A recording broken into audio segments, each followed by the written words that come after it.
software secured. We are a penetration testing as a service company. We help development teams basically continuously test their applications and continuously build more resiliency into those applications for the sake of SOC2, for the sake of just their peace of mind, or just simply to do the right thing. Today, I have Martin Cozzi, and basically, we get a lot of questions of the penetration testing as a service company. We get a lot of questions about compliance in general and SOC2 in particular. So I thought of nobody better than Martin to help us with a lot of questions that I don't know the answer for. Martin is a compliance expert, in particularly SOC2, started at Google in the fraud and compliance department, went on from there to help a lot of organizations such as Google, JP Morgan Chase, and a bunch of other companies through that process. Is also, I didn't know that until today, that he's a serial entrepreneur, started a few companies, and recently Pima, which again is a company that helps organizations share documents in a compliant and secure way. Martin, welcome. Thank you. Thank you for the intro. Did I miss anything? Is there anything did I miss in that introduction? I guess, there's Google and JPMC, but in the middle, there's a lot of, smaller, potentially more interesting even companies, fun startups that really helped me actually get to SOC2 and understand the SOC2 process along the way. Because sure, it can be done for those very large organizations, but the smaller ones are also concerned, and that's where I hope I can help out today. Awesome. So let's start by what is SOC2 and why would I need it? Yeah, I guess SOC2 in a nutshell is something that companies do to create trust with their buyers, right? At a very high level. A lot of times it's a process that gets kicked off by sales actually, because their prospects are asking for it. And so, you hear about it once, twice, and then eventually you're like, okay, how do we kick this off? And then it's something that the entire organization has to help participate in. I always make this joke that sales are the one that need it, and then they have to do nothing to get it. Like they just have to raise their hand and say, we need this. That's so true, actually. And then once they get the report, though, they have to start sharing that information. But yeah, it's really something that you do to create trust with your prospects. And what you do at a very high level is you document how you operate as a company. SOC2 doesn't necessarily tell you, hey, do this 100 things and you'll become compliant. It asks you to address a series of risks that are common to 95% of the companies out there, and how you address them is entirely up to you. So I like that flexibility about it. And how you address them, like I said, because it's up to you, you have to document how you address them, right? So that's what in SOC2 jargon is called control, which is just the process, right? So you have to involve people across the board, recruiting, engineering, customer success. I'm sure we'll get deeper into that, but document how you're operating so that you can prove to your prospects and your buyers that it's safe for them to buy your product, essentially. Gotcha. So it sounds like it's more smaller companies that need it for bigger companies, so that the bigger companies can trust them. In your experience, do bigger companies also need it? It's interesting. There's definitely, I think it's back in like 2009 or 2010, we started seeing a lot of data leaks that happened through the banking industry, and the government pretty much asked a lot of the banks, all of the banks actually, to only sign with vendors that were SOC2 compliant. And so, because otherwise it was kind of a free for all. So banks were just like, hey, I'm gonna sign with it, send a bunch of my customer data over there. And it was not as strict as it is nowadays. And so all the third parties that were working with the bank started to have to become compliant with SOC 2. Well, those third parties had to work with third parties too. And so they're like, hey, can you also become compliant with SOC 2? Well, fast forward 12 years later, now everybody has to do it. And so, the larger companies definitely have to do it. That being said, it's, usually you kind of have that leverage if you are an enterprise company, that you could get away without it, especially if you have a product that solves a problem that everybody wants, right? I know that HubSpot for years didn't have a SOC 2 report. It was extremely annoying because you're trying to use them and prove that all your vendors are compliant with SOC 2. But nowadays, it's really come down to the smaller companies have to get there just to do business with the SMBs and the mid-markets. So, yeah. Alternatively, if you don't have the SOC 2 report, you get this beautiful vendor security questionnaire that asks 150,000 questions that you have to answer each one. Yeah, and it's time consuming, and like, who is to say that that's truly how this company is operating, right? The advantage of SOC 2 is you get a third-party company, an auditing firm created by the AICPA that comes in and that observes your processes and then says, okay, that's really how this company is operating. Right. Now, SOC 2, I believe there are multiple types of a SOC 2 report. Can you walk us through those types?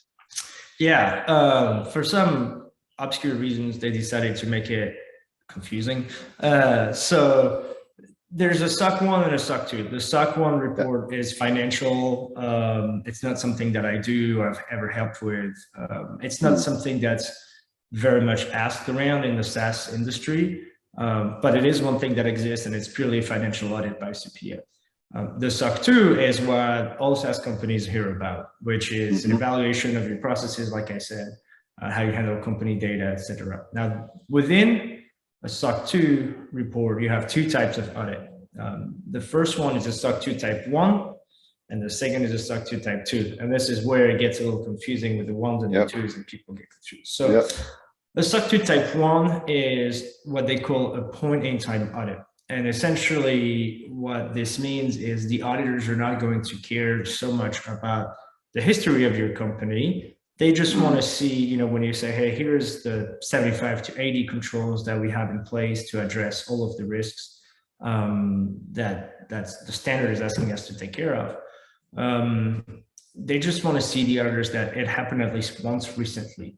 Right. So if you say, hey, we're doing background checks for all new hires, and you have a company of 30 people and you've never done a background check before, they want to see that the last person that you hired has gone through a background check. It doesn't mean that the 30 people before employee number 31 have to go through a background check, because it is a point in time audit. So they will just make sure that there is at least one recent occurrence of the process that you say you have now established, which is kind of fair game, because you can't really go back and fix the past, right? You can only look at what you're doing right now.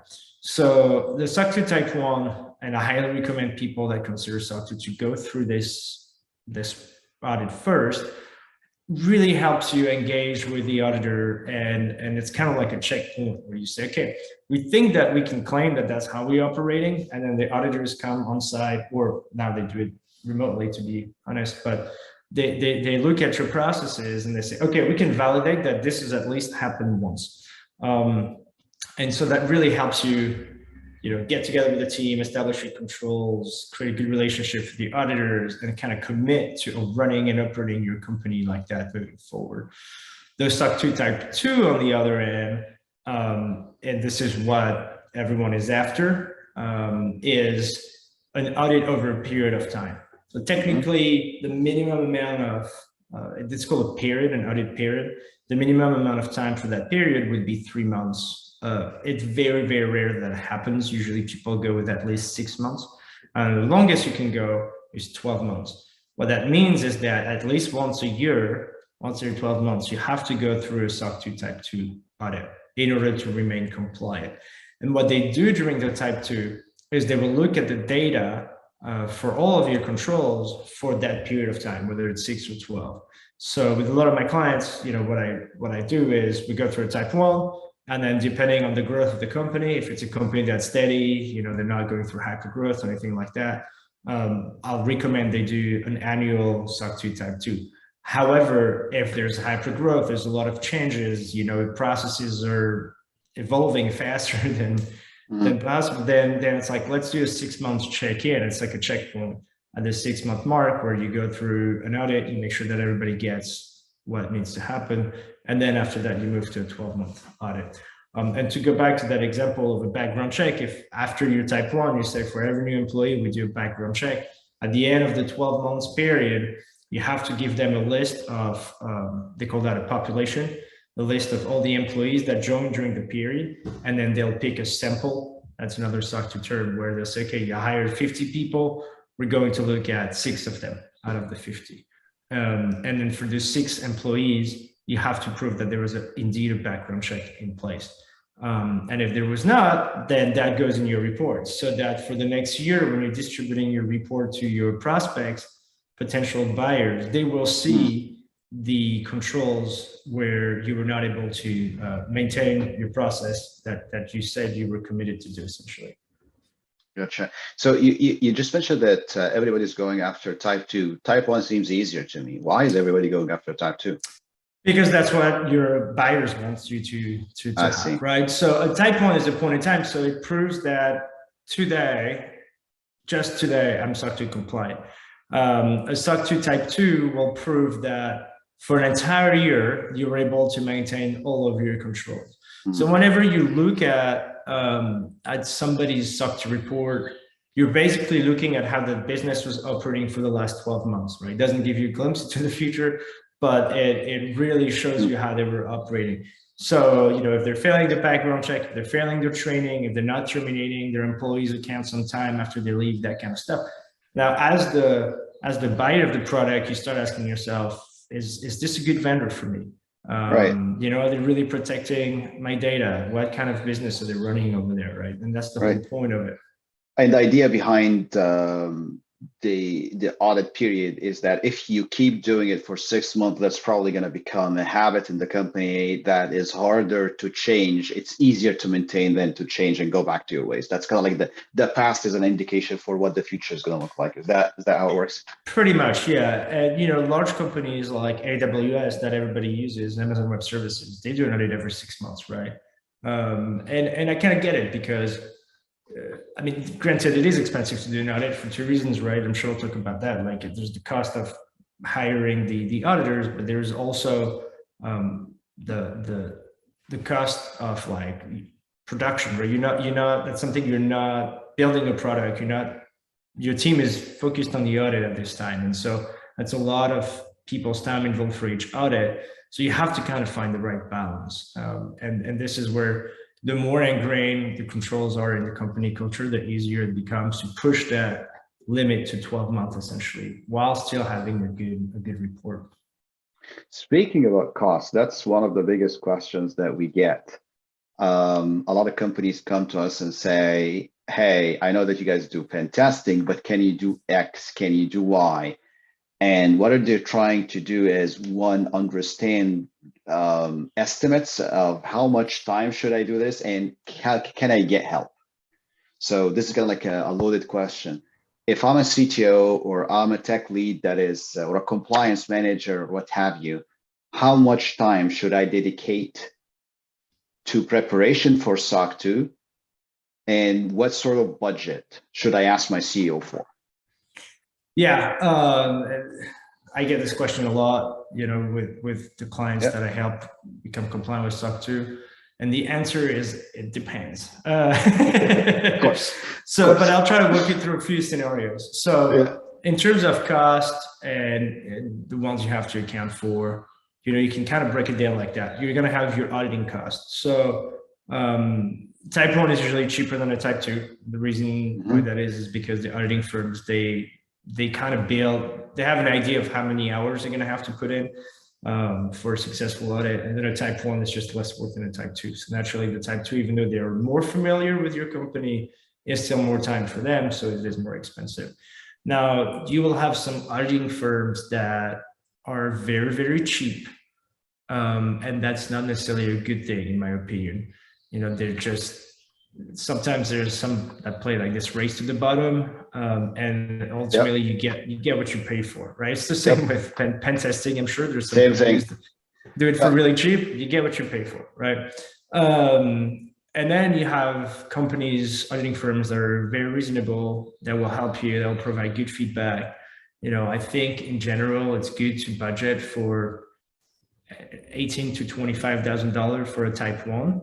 And then for a type 2, it's, like I said, it's a little higher, so it will depend on how many controls you have, and I can talk about this too, a little bit, but a type 2, you're probably looking at 22 to 35, right? It depends on a few factors. Now you could go with one of the big 4, and that will start at 6 digits, right? And then you have a team of people in your office that there's more people from them than in your own team, Right. So that's why I say that it depends. Now, the other thing you have to account for is a lot of third parties will help you through that process. But then there's also things like, like pen testing is one thing you're going to have to pay for. Vulnerability scanning, there's some free options, but then you're investing some of your own people's time. So there's also that balance you have to kind of figure out. There's a lot of third-party products out there that will help you with vendor onboarding and offboarding, tracking who's got access to what, that kind of stuff. So there's definitely a budget to be had to use these third parties. And again, you can spend a few $1,000s, like you can go crazy and have some big product out there. It depends on your team size, right? So there's that. And then the last thing is, you could try to do it yourself. You could try to do it with the help of the auditors, or there's kind of 2 routes you can take there. One is, hiring a company like ours with a consultant that will help you get there, try to understand how you're operating, what are some of the processes that you already have in place, what can we leverage there, and then that will understand the company culture and try to create new controls where there are gaps. Like, you might be 80% of the way there, but for the next 20%, we need to create additional processes and implement those. And we're going to try to make sure that they fit with the culture of the company, because that's one of the beauty of SOC2. Like I said, it doesn't tell you what to do. It just asks you to address some risks. So there's many, many ways to do it. So that's one direction you can go. And that's going to be more expensive than if you go with one of the third-party like SaaS products that are out there that will essentially give you more of a checklist. Hey, do all those things, don't ask too many questions. But as long as you get to the finish line, you will be compliant with SOC2. And that will be a lot cheaper, right? Probably 75% cheaper than going with a consultant that will craft controls for you and train your team and answer questions, that kind of stuff, right? So on the one hand, with the consulting, you get like a very handcrafted list of controls that are usually, obviously I'm biased, but like easier to implement because they fit the company culture, versus the other one that just tells you do these things because it has to work for all the buyers of that third-party product, right? So that's kind of like the 2 options you have. So you can do it for pretty cheap. You can go with the cheap auditor, you can go with cheap software, you can do a lot of stuff in-house. And when I say cheap, you're still looking at, at least $20,000 to $30,000 with some stuff, and then you have your type 2 annually, right? Or you can spend more money and have something a little more crafted that your team will understand and will be able to follow. And just to wrap up on that, I guess it depends who you're selling to. Some people will just want to see that you have a SOC2 report, and other will want to really see like something that is representative of how the company is operating and very unique, right? So that was my next question, which is basically, how do I take that decision, right?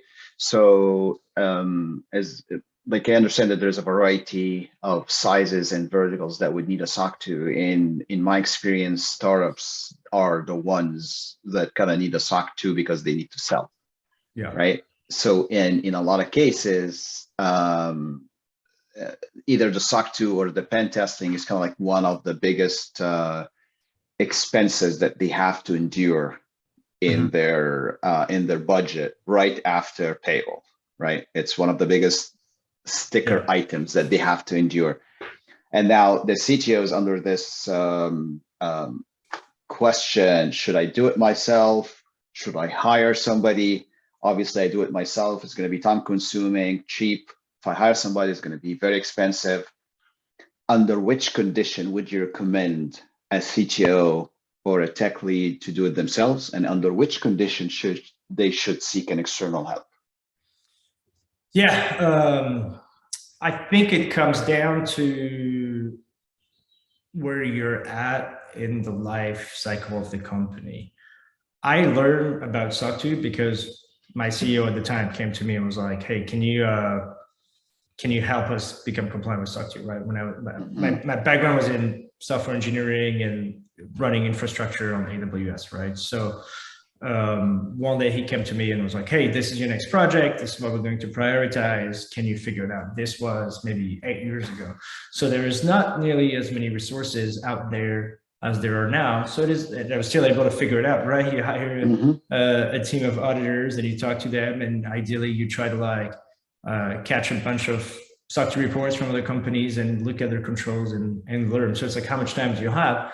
In that particular time, we had built a robust product. We didn't have the growth that we were expecting. So I had a little bit of free time to look at this. Meanwhile, the sales team was getting a lot of requests for SOC 2. So it became sort of a company priority. And that's something that, I know you ask about a tech lead or a CTO. I would always encourage to have somebody outside of the technical field also have an opinion on it, because there's a lot of work around IT and engineering, probably around 60%, but the other 40% is still distributed around the rest of the organization. And so it is important to kind of involve everybody. To go back to your question, when is the time? I think that nowadays, if you are a B2B SaaS company, it's coming your way one way or another. If you're B2C, that's more debatable, a lot of just regular people like you and I, when we're buying products, we're not reviewing the SOC 2 report. If you buy a watch online or something that collects your data, you're not necessarily reviewing the SOC 2 report. But if you're a business trying to buy data or send data to another company, naturally you review that, right? So at this point, I feel like any B2B company has to start looking into it and get familiar with it and understanding the best practices, because that day is coming, right? So, right. And there's more you can do now to kind of get ready for it without necessarily having to take the plunge and just go straight for it, right? Because once you commit, it's kind of the thing with SOC 2 is once you commit, you have to keep paying every year. Otherwise you have a gap and that's not good, right? So it's this fine line where, like you said, you can fill out some security questionnaires, you will lose some leads, or your sales process will not move forward as quickly as you were hoping.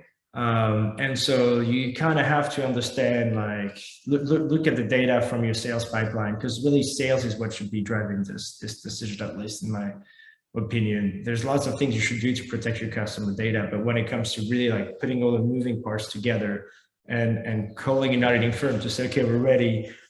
I usually tell people wait until you will know, you'll kind of get a feel for it, right? There's somebody I've been working with for a while that started their own company, and they called me and they were like, hey, there's two of them, right? We want to be compliant with SOC 2 right off the bat. I told them, no, don't do it. I'd love to work with you, but right now you need to focus on building your product, find market fit, start having people that ask you the security questions. And then once you're wasting time, once your sales team is wasting time really answering those questions, and you can feel that it's slowing you down, then, at that point, decide, okay, next quarter, that's when we pull the trigger and we're going to do it. So is it fair to say that if I'm a company that we have some time to sink into the SOC 2 process, knowing that we're probably going to suck at it, it's going to take us double as much, but that's okay. because it's just this one client that is asking for it. We're not going to lose a lot of sales. We have a bit of time to invest in this. Then that's the DIY route. But if I am in a market where almost like maybe financial services or something that is heavily regulated and being asked left and right, sales are being delayed, it starts to affect my KPIs as a company. We don't have time to invest in learning, implementing, executing on SOC 2. This is where I need help from the outside, because either we're losing too much money on the sales side of things, or we don't even have time on the technical / security side of things. So would that be fair to say? Yeah, that makes sense, right? At that point, you're leaving money on the table. Hire an expert and then go for it, right? You know, one of the companies that come to mind that I helped out probably like 3 or 4 years ago was Circle CI. They were in a pretty strong position where everybody was buying their product, but then there's a lot of competition that started arriving, and they're like, well, what's the one thing we can do to kind of like set ourselves aside from all those other products doing the same thing? Well, SOC 2, that's one of those, right? So there's several aspects to it. One is you're not closing deals, or it's taking you too long, you're leaving money on the table that way because you're not complying with SOC 2. Another is you want to separate yourself from the competition to try to attract actually more buyers that for whom it's a requirement. And so that's another reason why you would do it. When you're that big and that well funded, it does make sense to hire some external expertise to have something very crafted that you know will help you with sales, or somebody that understands how the company's operating and what their buyers want. But if you're small, there's tons of information out there, and you know, a lot of time when I present the first iteration of controls to a client, they say, do we really have to do that, right? Is this something that we need to do? SOC 2 really wants us to do that. And I'm like, well, let me ask you this question. How would your buyer, how would your customers feel if they knew that that's how you operated? So every time you're wondering, is this something you have to do for SOC 2? Try to put yourself in the shoes of the buyer and think, oh yeah, so you know, it's like, do we have to encrypt the hard drive of all of our laptops where we have customer data? You could probably not do it, but would your buyer really want to know that that's how you're operating, right? It's like you're trying to do this to close more deals. So like try to understand what they want, what would make them feel like it's money well spent, essentially, right? Yeah, I feel like it's almost a mind shift. You have to get out of the mind of it's a requirement. Let me see what is the absolute minimum I have to do. Switch that mindset from that to this is a sales tool. The more I do, the more this is going to impress my clients, the more it's going to push sales conversations ahead. I think 100%. That's right. That's what it boils down to. Yeah, 100%. Right? You know, there's this one company I was talking to one day. They were like, "Can you help us get this done quickly? We're looking for the Saul Goodman of SOC 2 auditors." You know, like that show. And I was like, "I'm sorry, I can't help you. Like, there's really no way that." Yeah, I don't want to put my name on this. Like the whole point is, I want you to be a better business by the time you're done, right? We can't do that. So yeah, we get the same thing. We get people like one of the artifacts of a pen test is a certificate, which shows your client that you have done a pen test and everything looks good. And we get one every now and then where they're just interested in a pen test and interested in the pen test certificate that is being clean, rather than grow through the exercise. Right, to actually find the bugs, fix the bugs, and do the right thing, right? Yeah. So I think we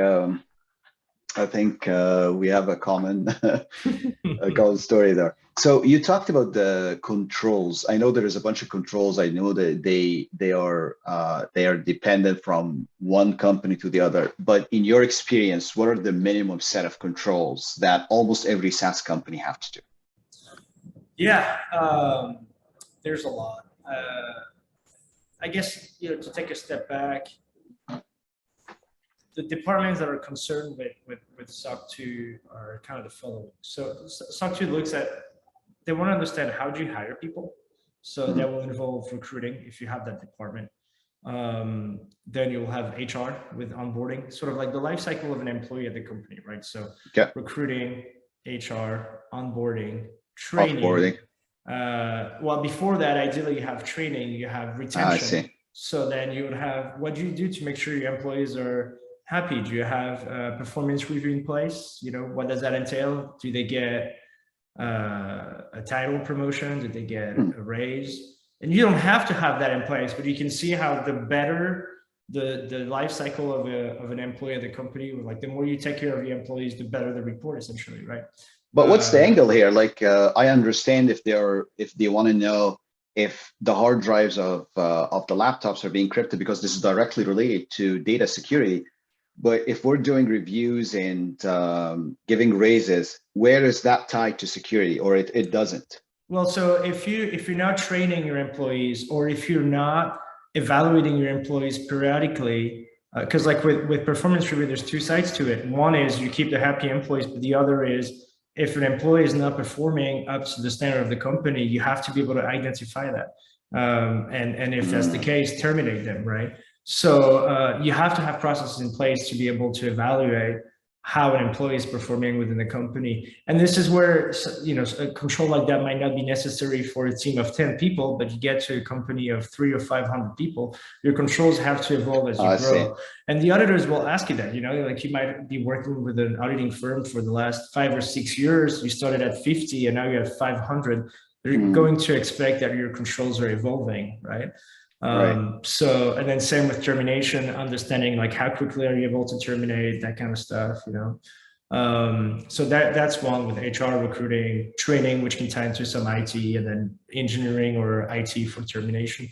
And then there's the life cycle of a customer. So how do you onboard a customer? It's the same. Do they get trained on the platform? Do they have, is there like a knowledge base or documentation they can go to if they have questions? How do you handle requests coming from customers, whether it's an issue or security issue, availability issue?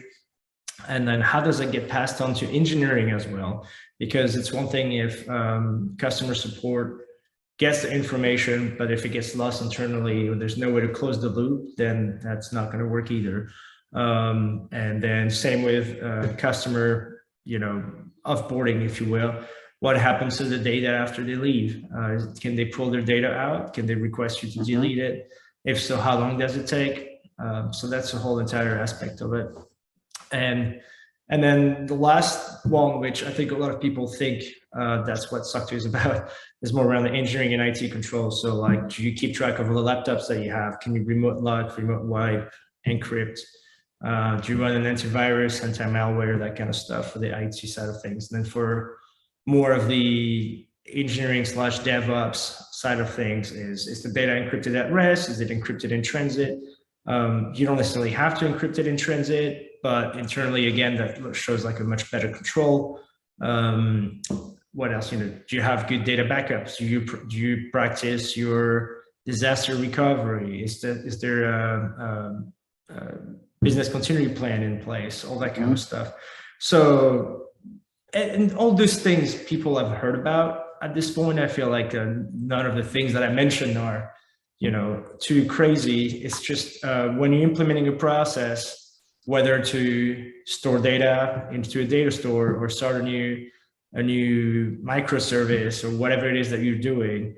Same with the onboarding, right? You know that there's some companies out there that are doing some great things that you've heard about.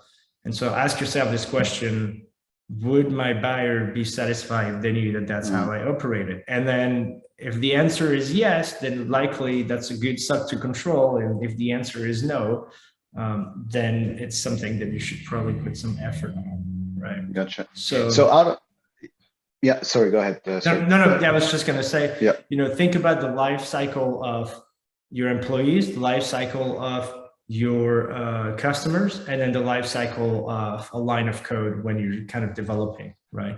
Does the line of code go through security review? Does it get is there some sort of vulnerability scanning? Is some third party like yours reviewing the code base or doing some penetration testing?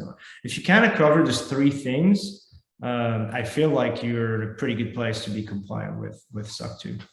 Gotcha. And that's a very good segue for my next question is which security controls are kind of like mandated or good to have from an application security standpoint?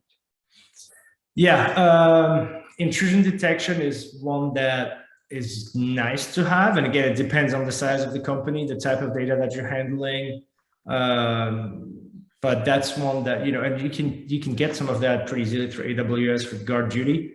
Yeah.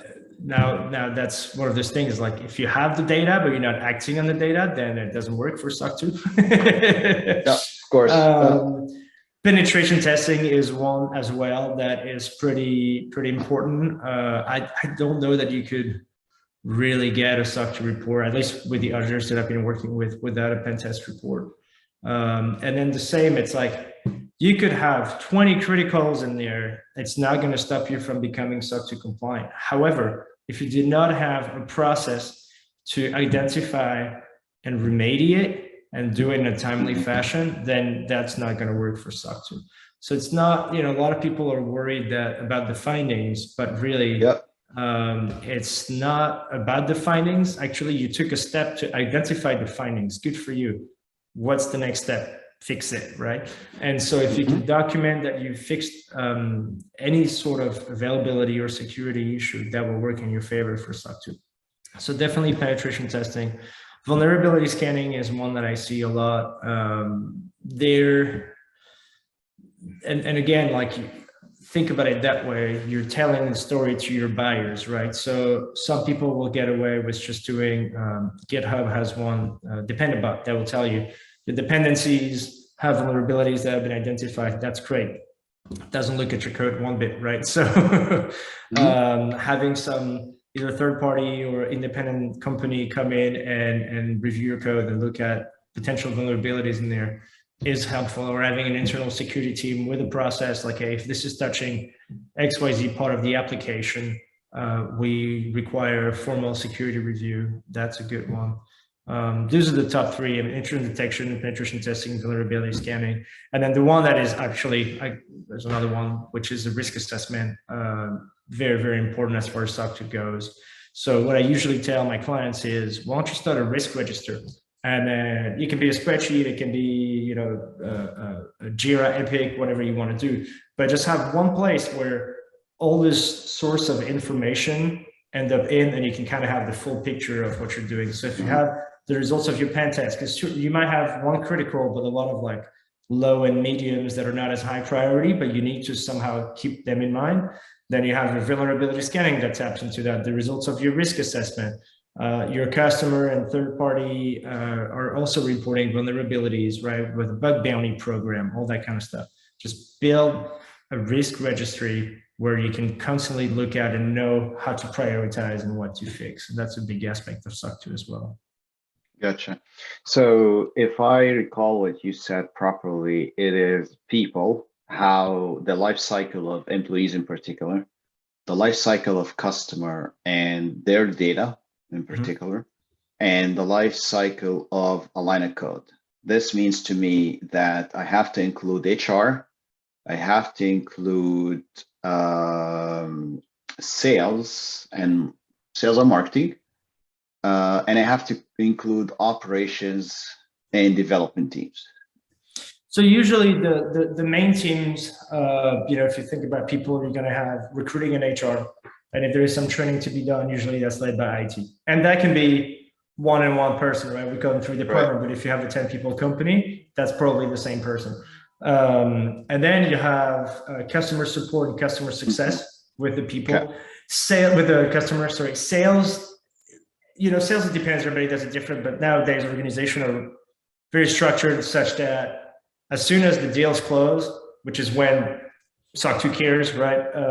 That gets handed off to customer success usually, or post-sales, if you will. So sales is actually sales involvement is very, very limited, right?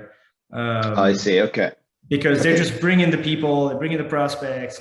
They need the SOC 2 report, but they're not really doing anything for it. Yeah. But once they get it, they have to have a secure way to share it. Right. That's where, like, once they get it, they're like, oh, what do we do with this now? Right. It contains all this information in there. that then they play the part after becoming compliant with SOC 2. And then, the third part is engineering and IT. And engineering can be, DevOps, software engineers, however you call it. Yeah. Gotcha. Security would be in there too. Yeah. Yeah, of course. Yeah. And as far as the person who is actually completing the audit, the auditor, that's usually a CPA, if I understand properly. So it's a CPA firm, and then usually they hire people that have training for SOC 2. Oh, I see. I see. Yeah. So the question, so you at the beginning of the conversation, you mentioned that there's quite a bit of range, and if you pick cheap, this is what you're going to get. How do I pick the right auditor for me beyond the price? Yeah, very good question. Well, one thing you can do is go local, actually, okay. Ask for a bunch of companies that, I mean, if you're an office that's everybody's within the same city, it's kind of nice to be on the same time zone and understand like who's working with who. That's how I met the very auditing firm that I work with, Frank Rimmerman out of the Bay Area. And try to understand how many audits they do, what kind of companies they work with. Because right now, I mean, today we're talking about SaaS companies, but you could be selling insurance and be SOC 2 compliant. And you only storing paperwork. You're not encrypting your data. You have completely different type of controls here, right? Much more like physical controls. How do you protect your customer data? Do you have copies of this file somewhere else? That kind of stuff. So it's not just software, that SaaS product essentially. So try to understand if an auditing firm has had experience with products that are similar to yours. When I first started, there was controls about CD-ROMs and stuff like that, right? One of my objectives was, how can I bring SOC 2 to the company without completely disrupting our more agile, modern way of working? And so trying to explain what kind of business you're running. Well, it could be a very simple platform where they totally get it, or it could be something with pretty advanced technology, potentially something you're writing yourself that they don't have experience with. So try to explain this with them. I see this a lot right now with crypto. There's a bunch of crypto companies who are trying to become compliant with SOC 2 and finding the right, even for me, I've been doing this for 8 years. Finding the right auditing firm is not always easy for certain clients that are trying to do something a little out of the box, right? So try to find you have to have a good connection with them, because ultimately they're there to help you. They're not here to slow you down. They're here to provide guidance. They can't tell you exactly what to do because there'll be a conflict of interest. But if they're, trying to understand your business and trying to make sure that you are going to be successful, you want to build a good relationship with them. So that's usually how I go about it. Gotcha. And I was wondering, your roots in SOC 2 compliance and risk, is that what got you to create Pima, Martin? Yeah. So after getting my first company compliant with SOC 2, I realized that there was a lot of other SaaS companies out there that needed help with it. So I started a consulting company called Morana, and that's all we've been doing, just helping SaaS companies, B2B, becoming compliant with SOC 2. And like I said, sales wanted it. They never got involved. And then by the time they had it, you had the security team like holding onto the report, sales wanting to share it as quickly as possible with as many people as possible, and legal being like, hey, we need an NDA before we can share that kind of confidential information. So you have these three departments that were kind of fighting with each other, and sales frustration was like, well, we've been asking for this. It took you 6 months to get it. Now we have it. We can't share it. What's going on? And so instead of helping them accelerate the procurement process, it was almost like slowing them down, because now they needed to go back to legal with an NDA. And as soon as you send, an NDA in a Word document from one legal department to another, it's like magical. Those lawyers have to like redline it no matter what, It's like, I'm a lawyer, I need to redline this. So I started observing this pattern where companies became compliant with SOC 2. They had a bunch of critical compliance documents to share, and they were using some combination of DocuSign with Dropbox or Google Drive or email, and it was just messy. So I was like, well, let's create a product that can help you with that, right? So that's kind of how Pima got created. You just upload your most commonly asked security documents. Could be infrastructure diagram, pen test results, SOC2 report, ISO, you name it, doesn't really matter. All of your security policies, and then you have legal configure like a standard NDA, ideally scoped to the documents that you're trying to share, and then you can configure your rules, and you can post a form on your website and people can request those documents and it will just follow your rules. So if it's an infrastructure diagram that you're happy to share, no NDA required. If it's a SOC2 report, it will kick off the process of sending an NDA, and there's no redlining with it. So people they see the SOC2 report, they see they can access it right after signing. So they just go ahead and sign, and then they get a watermark copy of it with their own information. So it helps sales with inbound, it helps sales with outbound, it helps legal by getting your copy of the NDA, and then it helps security because they get full visibility of who's seen the document. And then it's watermarked with the recipient's information. So if you ever find it online, you know who leaked your SOC2 report, essentially. Awesome. Martin, how people can reach out to you if they need help regarding SOC2? Yeah, you can reach out to me. It's Martin at Pima.app. Pima.app. You can find me on LinkedIn as well, Martin Cozzi. Just shoot me a note. I'm always happy to help, even if you have questions about SOC2 or yeah, I'm always happy to help people. Martin, that was awesome. I think that was a very good, if somebody is starting this process, they now understand what are the differences, how to get started, how much time / investment they should plan for. And if they needed help, how did they take the real decision, whether should I do it by myself, what's available, or should I hire an expert? I think that was super helpful. Thank you very much. You bet, you bet. Thank you for having me, and thank you to everybody who joined today. Thanks, everybody. And just for everybody's sake, the recording will be sent to your email if you signed up to Eventbrite. So you got the recording in your email in a day or so. And if you have any questions regarding pen testing or application security in general, you can reach out to me, Sharif at softwaresecured.com, Sharif, SHERIF, at softwaresecured.com. Thanks, everybody, and enjoy the rest of your Tuesday. Thank you. Have a good day.